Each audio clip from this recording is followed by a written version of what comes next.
श्री गुरु रामदास साहब का शुकराना करना है जी, क्योंकि उन्होंने हथ दे के रखा।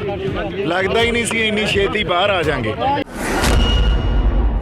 ਤੁਸੀਂ ਬੇਲ ਆਰਡਰ ਪੜੋਗੇ हैरान हो जाओगे, जिवें उन्होंने पुलिस वालिਆਂ ਨੂੰ उन्होंने खिंचिया तो पुलिस वालिਆਂ ਨੂੰ कहा भी तुसीं बेईमानी कर रहे हो इस बंदे नूं, क्योंकि एक पब्लिक फेस आ, तुसीं जान के एक एग्जाम्पल बना रहे हो इस बंदे दी, और ये सरकारां दे या किसी पोलीटिकल वैंडेटा इहदे चों तुसीं कढ रहे हो। अदरवाइज़ इहने ना कोई वायलेंस कीती आ, ना किसी नूं इंस्टिगेट कीता, ना किसी होर ਇਹ ਭੜਕਾਹਟ 'ਚ ਜਾਂ ਕਿਸੇ ਉੱਥੇ ਜੋ ਵੀ ਕੁਛ ਜੇ ਕੁਛ ਗਲਤ ਹੋਇਆ ਹੋਵੇ ਕੁੱਟ ਨਾਲ ਪੁਲਿਸ ਨਾਲ ਕੁੱਟਮਾਰ ਹੋਈ ਉਹਦੇ 'ਚ ਇਨਵੋਲਵ ਸੀ। ਜਿਹੜੇ ਦੋਸਤ ਹੁੰਦੇ ਆ ਨਾ, ਜਿਹੜੇ ਅਸਲ ਹੁੰਦੇ ਆ ਦੋਸਤ, ਔਰ ਉਹ ਕੋਈ ਹੁੰਦਾ ਜਦੋਂ ਸਮੇਂ ਤੇ ਭੀੜ ਪੈਂਦੀ ਆ ਤੁਹਾਡੇ ਤੇ ਜਾਂ ਸਰਕਾਰਾਂ ਦੇ ਤੁਹਾਡੇ ਅਗੇਂਸਟ ਜਾਂ ਸਟੇਟ ਤੁਹਾਡੇ ਅਗੇਂਸਟ ਹੋ ਜਾਂਦੀ ਆ, ਉਦੋਂ ਕੋਈ ਖੜਦਾ ਬਾਈ, ਹਰ ਬੰਦਾ ਨਹੀਂ ਖੜਦਾ। ਬਥੇਰੇ ਲੋਕ ਭੱਜਦੇ ਦੇਖੇ ਮੈਂ। ਤੇ ਜਦੋਂ ਮੈਂ ਬਾਹਰ ਆਇਆ ਤਾਂ ਆਲਮ ਹੀ ਕੁਛ ਹੋਰ ਸੀ। ਜਦੋਂ ਅੰਦਰ ਗਏ ਆ ਖਲਕਤ ਸਾਰੀ ਉਲਟ, ਜਦੋਂ ਬਾਹਰ ਆਏ ਆ ਉਹੀ ਖਲਕਤ ਤੁਹਾਡੇ ਹੱਕ 'ਚ। ਇਹ ਤਾਂ ਕੋਈ ਚਮਤਕਾਰ ਹੀ ਹੋ ਸਕਦਾ। श्री गुरु रामदास साहब का शुकराना करना है जी, क्योंकि उन्होंने हथ दे के रखा। लगता ही नहीं सी इन्नी छेती बाहर आ जाएंगे। दूजी सिचुएशन एक जिहड़ी सिचुएशन ये बनी हुई है भी महामारी चल रही है, पेंडेमिक चल रहा। हुणे मैनूं पता लग्या भी बड़े लोग they are losing their lifes, है ना, वो बेचारे इस पेंडेमिक च मर रहे हैं। उन्होंने भी अरदास करांगे, पर अपने किसान मोर्चे की भी अरदास करांगे भी आपां जित के आईए उत्थों। सो हरमंदर साहब आउण दा मकसद यही है जी, असी कुछ आपदे परिवारक तौर पर आके निमाणे हो के गुरु साहब अगे जाके अरदास करिए, शुकराना करिए। तो इसे करके हरमंदर साहब आए हैं जी। देखा जाए तो जेल का सफर जिहड़ा वा किस तरह है, कितनी देर तशद्दद जड़ी है जेल का सफर तो उत्थे तो ਜਿਹੜਾ सहारा सी वो इत्थों ही मिलिया।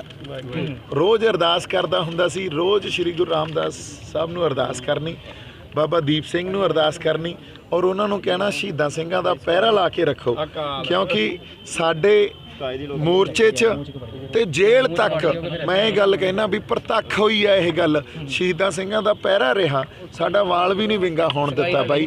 नहीं लगता नहीं सी इन्नी छेती बाहर आ जाएंगे। मैनू आप नूं आए सी, और मैं वकील हाँ एक पेशे के तौर पर, एक्टर तो हैगा ही हाँ, पर उदों पहला मैं वकालत की आ।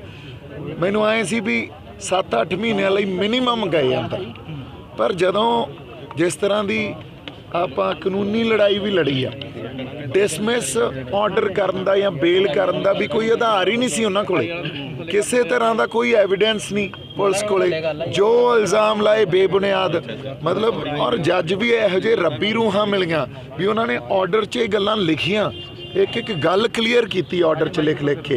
चाहे मेरा पहला बेल ऑर्डर सी, उदों बाद रिमांड का ऑर्डर तुसी पढ़ लो, उदों बाद दूजा बेल ऑर्डर पढ़ो।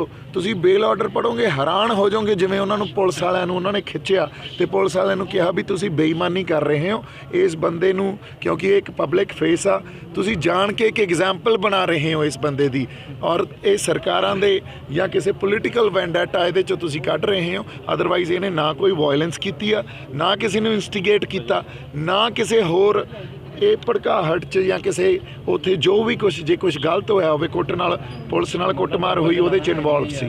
ਦੀਪ ਜੀ ਦੇਖਿਆ ਜਾਵੇ ਤਾਂ ਕਿਹਾ ਜਾ ਰਿਹਾ ਕਿ ਦੀਪ ਸਿੱਧੂ ਜਦੋਂ ਉੱਥੇ ਹੋਇਆ ਸੀ, ਹਿੰਸਾ ਹੋਈ ਸੀ, ਤਾਂ ਉਸ ਤੋਂ ਬਾਅਦ ਭੱਜਦੇ ਨਜ਼ਰ ਆਏ ਸੀ ਬਾਈਕ ਦੇ ਉੱਤੇ। ਉਹ ਕੀ ਹੈ ਸਾਰੀ ਵੀਡੀਓ ਕੀ ਹੈ? ਨਹੀਂ ਜੀ, ਉਹ ਉੱਥੋਂ ਨਹੀਂ, ਜਿਹੜਾ ਮੈਂ ਉੱਥੋਂ ਮੋਟਰਸਾਈਕਲ ਲੈ ਕੇ ਨਿਕਲਿਆ ਉਹਨੂੰ ਪੇਸ਼ ਬੜਾ ਗਲਤ ਕੀਤਾ ਗਿਆ।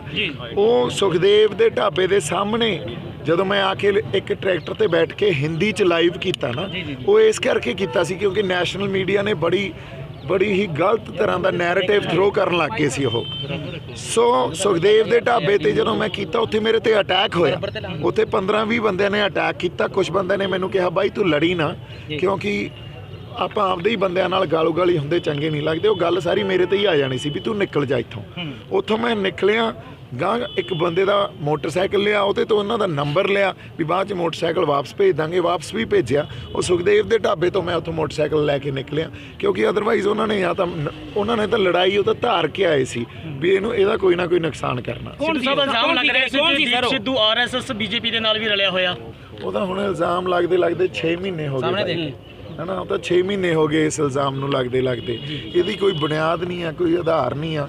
ਇਹ ਗੱਲਾਂ ਬੜੀਆਂ ਆਪਾਂ ਇਹਦੇ ਤੇ ਬਹੁਤ ਗੱਲਾਂ ਕਰ ਚੁੱਕੇ ਆ। ਜ਼ਿੰਮੇਵਾਰ ਕਿਹਨੂੰ ਸਮਝਦੇ ਇਹਦੇ ਵਿੱਚ, ਜ਼ਿੰਮੇਵਾਰ ਕਿਹਨੂੰ ਸਮਝਦੇ ਸੀ? ਜੇ ਉੱਥੋਂ ਤੱਕ ਆਪਣੀ ਕੋਈ ਗੱਲ ਹੁੰਦੀ, ਅੱਜ ਸਨੀ ਦਿਓਲ ਬਾਈ ਨਾਲ ਆਪਾਂ ਇਲੈਕਸ਼ਨ ਲੜ ਕੇ ਗਏ ਆ ਇੱਥੇ, ਅੱਜ ਕੋਈ ਨਾਤਾ ਹੀ ਨਹੀਂ ਰਿਹਾ, ਹਨਾ। ਦੂਜੀ ਗੱਲ, ਕਾਲ ਕੋਠੜੀਆਂ 'ਚ ਨਹੀਂ ਜਾਣਾ ਸੀ, ਭੁੱਖੇ ਨਹੀਂ ਸੌਣਾ ਸੀ, ਰਾਤਾਂ ਨੂੰ ਜਗਾ ਕੇ ਨਹੀਂ ਰੱਖਣਾ ਸੀ। ਫਿਰ ਇੰਨੇ ਕੇਸ ਨਹੀਂ ਪੈਣੇ ਸੀ। ਹਜੇ 2 FIR ਤਾਂ ਆਪਣੇ ਤੇ ਆਲਰੇਡੀ ਉਹਨਾਂ ਨੇ ਕੀਤੀਆਂ ਹੋਈਆਂ।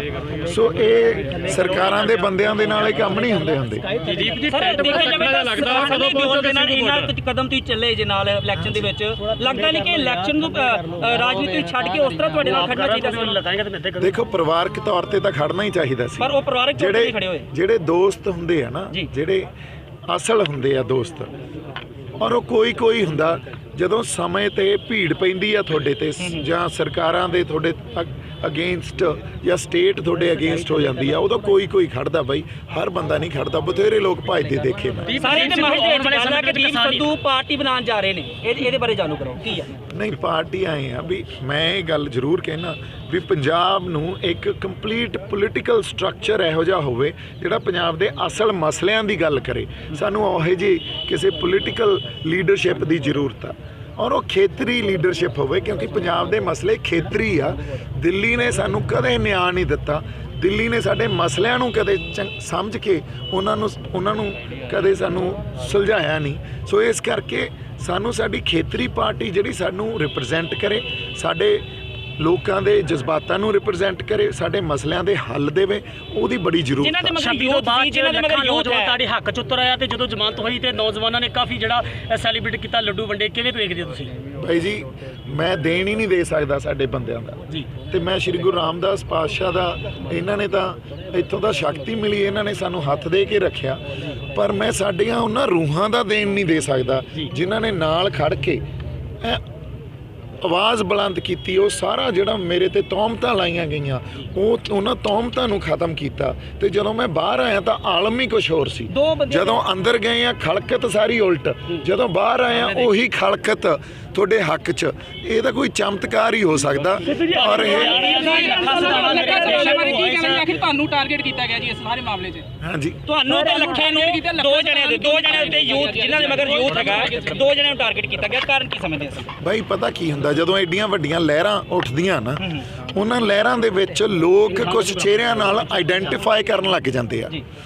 ਉਸ ਆਈਡੈਂਟੀਫਿਕੇਸ਼ਨ ਦਾ ਕਾਰਨ ਹੀ ਸੀ ਵੀ ਲੱਖੇ ਨਾਲ ਤੇ ਮੇਰੇ ਨਾਲ ਯੂਥ ਆਈਡੈਂਟੀਫਾਈ ਕਰਨ ਲੱਗ ਗਿਆ ਵੀ ਇਹ ਸਾਡੇ ਜਜ਼ਬਾਤਾਂ ਦੀ ਤਰਜਮਾਨੀ ਕਰਦੇ ਆ, ਸਾਡੇ ਜਜ਼ਬਾਤਾਂ ਦੀ ਗੱਲ ਕਰਦੇ ਆ ਇਹ। ਔਰ ਗੱਲ ਕੀ ਕਰਦੇ ਸੀ, ਮੈਂ ਹਮੇਸ਼ਾ ਇਹ ਕਹਿਣਾ ਹੁੰਦਾ, ਸਾਡੇ ਤੇ 84 ਆਈ, ਦਰਬਾਰ ਸਾਹਿਬ ਨੂੰ ਢਾਹ ਦਿੱਤਾ ਗਿਆ, ਉਹਦਾ ਕਲੋਜ਼ਰ ਨਹੀਂ ਮਿਲਿਆ ਸਾਨੂੰ। ਉਸ ਤੋਂ ਬਾਅਦ ਸਿੱਖ ਜੈਨੋਸਾਈਡ ਹੋਈ, ਉਹਦਾ ਕਲੋਜ਼ਰ ਨਹੀਂ ਮਿਲਿਆ ਸਾਨੂੰ। ਸਾਡੇ ਇੱਥੇ ਹਜ਼ਾਰਾਂ ਨੌਜਵਾਨ ਮਾਰੇ ਗਏ, ਖਾਲੜਾ ਸਾਹਿਬ ਨੇ ਕਿੰਨਾ ਕੰਮ ਕੀਤਾ ਸਾਡੇ ਸਾਹਮਣੇ ਆ। ਬੇਦੋਸ਼ੇ ਨਿਰਦੋਸ਼ ਨੌਜਵਾਨ ਚੱਕ ਮਾਰੇ ਗਏ, ਉਹਦਾ ਕਲੋਜ਼ਰ ਨਹੀਂ ਮਿਲਿਆ ਸਾਨੂੰ। ਜਦੋਂ ਇਹਨਾਂ ਸਾਰੀਆਂ ਘਟਨਾਵਾਂ ਦਾ ਕਲੋਜ਼ਰ ਨਾ ਮਿਲਿਆ ਹੋਵੇ ਤੇ ਲੋਕਾਂ ਦੇ ਮਨਾਂ 'ਚ ਗੁੱਸਾ ਪਿਆ ਹੋਵੇ, ਜਿਹੜੇ ਕੋਈ ਬੰਦੇ ਆ ਕੇ ਉਸ ਗੁੱਸੇ ਦੀ ਗੱਲ ਕਰਨ ਜਾਂ ਉਹਨਾਂ ਦੇ ਜਜ਼ਬਾਤਾਂ ਨੂੰ ਰਿਪਰੈਜ਼ੈਂਟ ਕਰਨ, ਲੋਕ ਉਹਨਾਂ ਨਾਲ ਆਈਡੈਂਟੀਫਾਈ ਕਰਨਾ ਸ਼ੁਰੂ ਕਰ ਦਿੰਦੇ ਆ। ਸਾਡੇ ਵੱਲੋਂ ਸਾਰਿਆਂ ਦਿੱਤਾ ਗਿਆ ਸੀ ਕਿ ਲੱਖਾ ਸਿਧਾਣੇ ਦੇ ਨਾਲ ਜੇ ਗ੍ਰਿਫਤਾਰੀ ਹੁੰਦੀ ਹੈ ਤਾਂ ਮੈਂ ਉਹਦੇ ਨਾਲ ਖੜਾਂਗਾ। ਹਾਂਜੀ, ਤੇ ਲੱਖਾ ਸਿਧਾਣਾ ਤੁਹਾਡੇ ਨਾਲ ਕਿਉਂ ਨਹੀਂ ਖਲੋਤਾ? ਬਾਈ, ਇਹ ਤਾਂ ਹੁਣ ਉਹਨਾਂ ਦੀ ਮਰਜ਼ੀ ਆ ਵੀ ਖਲੋਤੇ ਕਿ ਨਹੀਂ ਖਲੋਤੇ, ਮੈਨੂੰ ਇਹ ਵੀ ਨਹੀਂ ਪਤਾ। ਪਰ ਮੈਂ ਇਹ ਕਹਿੰਦਾ, ਜੋ ਵੀ ਇਸ ਅੰਦੋਲਨ 'ਚ ਜਾਂ ਕੋਈ ਹੋਰ ਸਾਡੇ ਨੌਜਵਾਨ ਨਾਲ ਪੁਲਿਸ ਧੱਕਾ ਕਰਦੀ ਆ, ਆਪਾਂ ਉਹ ਸਾਰਿਆਂ ਦੇ ਨਾਲ ਖੜੇ ਆ, ਕਿਉਂਕਿ ਹੁਣ ਧੱਕਾ ਨਹੀਂ ਹੋਣ ਦੇਵਾਂਗੇ। ਬੜਾ ਸਹਿ ਲਿਆ ਪੰਜਾਬ ਨੇ, ਔਰ ਇਹ ਸਾਨੂੰ ਸਾਰਿਆਂ ਨੂੰ ਪਤਾ। ਔਰ ਅਸੀਂ ਵੰਡ ਵੀ ਨਹੀਂ ਹੋਣ ਦੇਣੀ ਵੀ ਇੱਥੇ ਸਿੱਖ ਹਿੰਦੂ ਦੀ ਵੰਡ ਕਰਾ ਦਈਏ ਜਾਂ ਮੁਸਲਮਾਨ ਦੀ ਵੰਡ ਕਰਾ ਦਈਏ। ਮਾਨਸ ਕੀ ਜਾਤ ਸਭੇ ਏਕੋ ਪਹਿਚਾਨ। ਸਿੱਧੂ ਕਿੱਥੇ ਖੜੇ ਨੇ ਹੁਣ? ਕਿਸਾਨਾਂ ਦੇ ਨਾਲ ਖੜੇ ਨੇ। ਕਿਸਾਨੀ ਅੰਦੋਲਨ ਨੂੰ ਕਿਸ ਤਰ੍ਹਾਂ ਦੇਖਦੇ ਹੋ ਤੁਸੀਂ? ਸ਼ਿੰਗੂ ਕਦੋਂ ਪਹੁੰਚੋਗੇ? ਸ਼ਿੰਗੂ ਜਲਦੀ ਪਹੁੰਚਾਂਗੇ ਜੀ। ਔਰ ਉਹ ਸਾਡਾ ਹੋਂਦ ਦੀ ਲੜਾਈ ਆ, ਸਾਡਾ ਅੰਦੋਲਨ ਆ, ਤੇ ਸਾਡੀ ਜਿਹੜੀ ਉੱਥੇ ਸਾਰੇ ਬੰਦੇ ਹਜੇ ਤੱਕ ਬੈਠੇ ਆ, ਤੇ ਉਹ ਇਸ ਲੀਡਰ ਲੱਗਦਾ ਨਾ ਟੈਂਟ 'ਚ ਭੀੜ ਬੜੀ ਹੋ ਰਹੀ। ਹਾਂਜੀ, ਜਲਦੀ ਨਹੀਂ, ਮੈਂ ਆਉਂਦੇ ਜਾ ਕੇ ਵੀ ਆਇਆ ਤੇ ਬੜੀ ਛੇਤੀ ਜਾਵਾਂਗੇ ਜੀ। ਸਰ, ਲਾਲ ਕਿਲੇ 'ਚ ਜੋ ਇਨਸੀਡੈਂਟ ਹੋਇਆ ਜੀ, ਆਖਿਰ ਪੰਜਾਬੀ ਜਿਹੜੀ ਇੰਡਸਟਰੀ ਉਹਨਾਂ ਨੇ ਤੁਹਾਨੂੰ ਕਿਉਂ ਨਹੀਂ ਆਖਿਰ ਕੁਝ ਤੁਹਾਡੇ ਖਿਲਾਫ? ਬਾਈ, ਮੈਂ ਤੁਹਾਨੂੰ ਦੱਸਿਆ ਨਾ, ਜਦੋਂ ਸਟੇਟ ਦੀ ਮਾਰ ਪੈਂਦੀ ਹੈ ਨਾ, ਉਹਦੇ ਖਿਲਾਫ ਬੋਲਣਾ ਬਹੁਤ ਔਖਾ। ਵੱਡੇ ਵੱਡੇ ਡਰ ਜਾਂਦੇ ਆ, ਵੱਡੇ ਰਿਸ਼ਤੇਦਾਰ ਭੱਜ ਜਾਂਦੇ ਆ, ਆਪਦੇ ਬੰਦੇ ਆਪਦੇ ਸਕੇ ਸੰਬੰਧੀ ਭੱਜ ਜਾਂਦੇ ਆ। ਉਹ ਤਾਂ ਫੇਰ ਇੰਡਸਟਰੀ ਦੇ ਬੰਦੇ ਸੀ। ਹੌਲੀ ਹੌਲੀ ਜਦੋਂ ਇੱਕ ਆਵਾਜ਼ ਬਦਲਦੀ ਆ, ਜਦੋਂ ਮਾਹੌਲ ਬਦਲਦਾ, ਫੇਰ ਲੋਕ ਖੜੇ ਹੁੰਦੇ ਆ ਤੇ ਫੇਰ ਅਦਰਵਾਈਜ਼ ਬਹੁਤ ਇਹ ਤਾਂ ਸਦੀਆਂ ਤੋਂ ਦੇਖਿਆ ਗਿਆ ਨਾ, ਜਦੋਂ ਹਕੂਮਤਾਂ ਖਿਲਾਫ ਹੁੰਦੀਆਂ ਉਦੋਂ ਕੋਈ ਅਸਲ ਬੰਦੇ ਤੇ ਅਸਲ ਰੂਹਾਂ ਹੀ ਖੜਦੀਆਂ ਤੁਹਾਡੇ ਸਵਾਲ ਹੱਥ ਹੈ 'ਚ। ਕਿ ਬੜੀ ਕੋਸ਼ਿਸ਼ਾਂ ਹੋਈਆਂ ਕਿਸਾਨੀ ਅੰਦੋਲਨ ਨੂੰ ਢਹਿ ਲਾਉਣ ਵਾਸਤੇ, ਤੁਹਾਡੇ ਉੱਤੇ ਵੀ ਪਰਚੇ ਦਰਜ ਕੀਤੇ, ਹੋਰ ਵੀ ਕਾਫੀ ਮੁਸ਼ਕਲਾਂ ਦਾ ਸਾਹਮਣਾ ਕਰਨਾ ਪਿਆ। ਤਾਂ ਹੁਣ ਲੱਗਦਾ ਕਿ ਜਿਹੜਾ ਕਰੋਨਾ ਦੀ ਇੱਕ ਨਵੀਂ ਮਾਰ ਜਿਹੜੀ ਹੈ ਸ਼ੁਰੂ ਕਰ ਦਿੱਤੀ ਗਈ, ਆਕਸੀਜਨ ਨਹੀਂ ਹੈਗੀ, ਕਰੋਨਾ ਨਾਲ ਫੈਲਾ ਦੇ ਕਿਸਾਨ, ਇਸ ਤਰ੍ਹਾਂ ਦੀਆਂ ਗੱਲਾਂ ਸੁਣਨ ਨੂੰ ਮਿਲ ਰਹੀਆਂ, ਲੱਗਦਾ ਕਿ ਫਿਰ ਇਹ ਢਹਿ ਲਾਉਣ ਦੀ ਕੋਸ਼ਿਸ਼ ਕੀਤੀ ਜਾ ਰਹੀ ਹੈ। ਦੇਖੋ ਬਾਈ, ਇਹਦੇ ਤੇ ਕਿੰਨੀ ਕੁ ਸੱਚਾਈ ਆ ਇਹ ਤਾਂ ਨਹੀਂ ਮੈਨੂੰ ਪਤਾ। ਕਨਸਪੀਰੇਸੀ ਥਿਊਰੀਜ਼ ਤਾਂ ਹਮੇਸ਼ਾ ਹੀ ਕੰਮ ਕਰਦੀਆਂ ਹੁੰਦੀਆਂ, ਪਰ ਜਿਹੜੀ ਇਹਦੇ ਨਾਲ ਇੱਕ ਗੱਲ ਵਾਚਣੀ ਬੜੀ ਜ਼ਰੂਰੀ ਆ ਵੀ ਰੋਜ਼ ਦੇ 300 ਬੰਦੇ ਇਕੱਲੇ ਦਿੱਲੀ 'ਚ ਮਰ ਰਹੇ ਆ। ਹੁਣ ਉਹ ਬੰਦੇ ਮਰ ਰਹੇ ਆ, ਇਹ ਤਾਂ ਕੋਈ ਗੱਲ ਸਾਡੇ ਸਮਝ ਆਉਣੀ। ਔਰ ਮੇਰੇ ਖਿਆਲ ਇੰਡੀਆ 'ਚ 2400-2500 ਬੰਦਾ ਦਿਨ ਦਾ ਮਰ ਰਿਹਾ। ਸੋ ਪੈਂਡੈਮਿਕ ਦਾ ਕਹਿਰ ਤਾਂ ਹੈਗਾ ਹੀ ਹੈਗਾ, ਸਾਨੂੰ ਵੀ ਧਿਆਨ ਰੱਖਣਾ ਚਾਹੀਦਾ। ਤੇ ਡਿਜ਼ਾਸਟਰ ਮੈਨੇਜਮੈਂਟ ਐਕਟ ਵੀ ਇੱਥੇ ਆਪਣੇ ਐਪਲੀਕੇਬਲ ਆ, ਸਾਨੂੰ ਧਿਆਨ ਰੱਖਣਾ ਚਾਹੀਦਾ। ਸਾਨੂੰ ਉਹ ਪ੍ਰੋਟੋਕਾਲ ਜੋ ਸਰਕਾਰ ਨੇ ਇੱਥੇ ਸਾਨੂੰ ਦੱਸੇ ਆ, ਸੋਸ਼ਲ ਡਿਸਟੈਂਸਿੰਗ ਹੋਵੇ, ਚਾਹੇ ਸਾਨੂੰ ਜਿੰਨੇ ਕੁ ਬੰਦੇ ਇਕੱਠ ਕਰਨ ਦਾ ਹਾਂਜੀ ਕਿਹਾ ਗਿਆ ਹੋਵੇ, ਉਹਨਾਂ ਸਾਰੀਆਂ ਚੀਜ਼ਾਂ ਦਾ ਧਿਆਨ ਰੱਖਣਾ ਚਾਹੀਦਾ। ਪਰ ਨਾਲ ਦੀ ਨਾਲ ਸਰਕਾਰ ਨੂੰ ਸੋਚਣਾ ਚਾਹੀਦਾ ਵੀ ਸਾਡੇ ਕਿਸਾਨ ਉੱਥੇ ਬੈਠੇ ਆ ਤੇ ਮਹਾਮਾਰੀ ਫੈਲ ਰਹੀ ਆ। ਸਰਕਾਰ ਕਿਸਾਨਾਂ ਨਾਲ ਜੈਨੂਇਨ ਟਾਕਸ 'ਚ ਜਲਦੀ ਤੋਂ ਜਲਦੀ ਇੰਗੇਜ ਹੋਵੇ ਤੇ ਇਸ ਜਿਹੜੀ ਆਪਣੇ ਐਜੀਟੇਸ਼ਨ ਆ ਉਹਦਾ ਕੋਈ ਨਾ ਕੋਈ ਹੱਲ ਨਿਕਲੇ। ਜੀ ਪਰ ਸਰਕਾਰ ਨੂੰ ਕਿੱਥੇ ਦੇਖਦੇ ਹੋ? ਕੇਂਦਰ ਦੀ ਸਰਕਾਰ ਜਿਹੜੀ ਹੈ ਤੁਹਾਨੂੰ ਕਿਸ ਤਰ੍ਹਾਂ ਦੇਖਦੇ ਹੋ? ਸਾਹਮਣੇ ਦੇਖੇ ਟਾਕ ਦੀ ਸਰ ਤੁਸੀਂ ਕਿਹਾ ਕਿ ਟਾਕ ਤੋਂ ਬਿਨਾਂ ਹੱਲ ਨਹੀਂ ਹੈ। ਟਾਕ 22 ਜਨਵਰੀ ਤੋਂ ਬਾਅਦ ਨਹੀਂ ਹੋਈ। ਅਸੀਂ ਵੀ ਉੱਥੇ ਸੀ ਜਦੋਂ ਲਾਸਟ 22 ਜਨਵਰੀ ਤੋਂ ਕੇਂਦਰ ਦੇ ਨਾਲ ਖਤਮ ਹੋਇਆ, ਉਸ ਤੋਂ ਬਾਅਦ 26 ਜਨਵਰੀ ਦਾ ਇਨਸੀਡੈਂਟ ਹੁੰਦਾ ਹੈ, ਉਹਨੂੰ ਕਿਸ ਤਰ੍ਹਾਂ ਦੇਖਦੇ ਹੋ ਤੁਸੀਂ? ਦੇਖੋ ਸਰਕਾਰ ਮੈਨੂੰ ਲੱਗਦਾ, ਦੇਖੋ ਮੇਰਾ ਆਪਦਾ ਪਰਸਨਲ ਵਿਊ ਆ, ਸਰਕਾਰ ਨੇ ਇਸ ਐਜੀਟੇਸ਼ਨ ਦੀ ਸੀਰੀਅਸਨੈਸ ਨੂੰ ਕਦੇ ਸਮਝਿਆ ਨਹੀਂ, ਇਸ ਐਜੀਟੇਸ਼ਨ ਨੂੰ ਐਨਾਲਾਈਜ਼ ਸਹੀ ਨਹੀਂ ਕੀਤਾ, ਇਸ ਐਜੀਟੇਸ਼ਨ ਦੀ ਜਿਹੜੀ ਇੱਕ ਸਿਗਨੀਫੀਕੈਂਸ ਆ ਉਹਨੂੰ ਹਮੇਸ਼ਾ ਹੀ ਉਹ ਘੱਟ ਦੇਖਦੇ ਰਹੇ। ਇਹਦੀ ਗਲੋਬਲ ਸਿਗਨੀਫੀਕੈਂਸ ਆ ਔਰ ਲੋਕ ਆਲ ਇੰਡੀਆ ਲੈਵਲ ਤੇ ਕਿਸਾਨ ਥ੍ਰੈਟਨਡ ਫੀਲ ਕਰ ਰਹੇ ਆ। ਕਿਸਾਨਾਂ ਨੂੰ ਐਂ ਲੱਗਦਾ ਵੀ ਸਾਡੀ ਹੋਂਦ ਹੀ ਨਹੀਂ ਰਹਿਣੀ, ਅਸੀਂ ਤਾਂ ਮੁਜ਼ਾਹਰਿਆਂ ਤੋਂ ਮਾਲਕ ਬਣੇ ਸੀ, ਫਿਰ ਮੁੜ ਕੇ ਮੁਜ਼ਾਹਰੇ ਬਣ ਜਾਾਂਗੇ। ਤੇ ਬਾਬਾ ਬੰਦਾ ਸਿੰਘ ਬਹਾਦਰ ਨੇ ਸਾਨੂੰ ਮਾਲਕ ਬਣਾਇਆ ਸੀ। ਸਰਕਾਰ ਨੇ ਕਦੇ ਵੀ ਜੈਨੂਇਨ ਟਾਕਸ 'ਚ ਮੈਨੂੰ ਐਂ ਲੱਗਦਾ ਵੀ ਇੰਗੇਜ ਹੀ ਨਹੀਂ ਕੀਤਾ ਕਿਸਾਨਾਂ ਨੂੰ। ਹੁਣ ਸਰਕਾਰ ਨੂੰ ਇਹ ਗੱਲ ਛੇਤੀ ਤੋਂ ਛੇਤੀ ਸਮਝ ਲੈਣੀ ਚਾਹੀਦੀ ਆ ਵੀ ਇਹਦਾ ਕੋਈ ਗੱਲਬਾਤ ਰਾਹੀਂ ਅਸੀਂ ਇਸ ਡੈਡਲੌਕ ਨੂੰ, ਇਸ ਸਟੇਲਮੇਟ ਨੂੰ ਤੋੜੀਏ, ਇਹਦਾ ਹੱਲ ਨਿਕਲੇ ਤੇ ਸਾਡੇ ਲੋਕ ਉੱਥੋਂ ਜਿੱਤ ਕੇ ਆਉਣ ਮੋਰਚੇ ਨੂੰ। 22 ਜਨਵਰੀ ਤੋਂ ਬਾਅਦ ਸਾਰਾ ਠਿਕਰਾ ਤੁਹਾਡੇ ਤੇ ਫੋੜਿਆ ਗਿਆ, ਕਾਰਨ ਕੀ ਹੈ ਕਿ 26 ਜਨਵਰੀ ਤੋਂ ਬਾਅਦ ਕਾਰਨ ਕੀ ਹੈ ਕਿ ਇਸ ਤਰੀਕ ਨੂੰ ਇਸ ਚੀਜ਼ ਨੂੰ ਹਾਈਲਾਈਟ ਬਹੁਤ ਕੀਤਾ ਗਿਆ ਸਰਕਾਰ ਵੱਲੋਂ, ਪਰ ਆਪਣੀਆਂ ਜਿਹੜੀਆਂ ਗੱਲਾਂ ਸੀ ਉਹਨੂੰ ਬਿਲਕੁਲ ਪਿੱਛੇ ਸੁੱਟ ਦਿੱਤਾ ਗਿਆ। ਬਈ ਇਹ ਗੱਲਾਂ, ਇਹਦਾ ਨਾ ਰੀਜ਼ਨ ਇਹ ਆ, ਉਹ ਹਮੇਸ਼ਾ ਹੀ ਸਕੇਪਗੋਟ ਲੱਭਦੇ ਹੁੰਦੇ ਆ।